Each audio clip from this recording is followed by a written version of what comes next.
પંજાબના બરેલીમાં all India મુસ્લિમ જમાતના રાષ્ટ્રીય અધ્યક્ષ મૌલાના શહાબુદ્દીન રઝવીએ નવો ફતવો બહાર પાડ્યો છે। આ ફતવામાં યુવાનોને નવા વર્ષની ઉજવણી ન કરવા જણાવવામાં આવ્યું છે। નવા વર્ષની ઉજવણી કરનાર યુવક યુવતીઓને આ ફતવામાં સૂચના આપવામાં આવી છે કે નવા વર્ષની ઉજવણી કરવી તે ગર્વની બાબત નથી।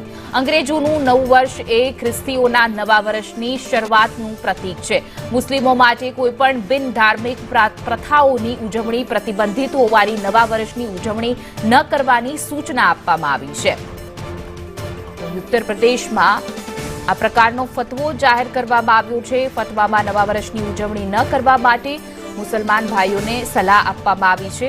નવા વર્ષની ઉજવણી પર પ્રતિબંધ મૂકવાનો ફતવો છે તે જાહેર કરવામાં આવ્યો છે। નવા વર્ષની ઉજવણી ગર્વની બાબત નથી, મૌલાના રઝવીએ આ નિવેદન આપ્યું છે।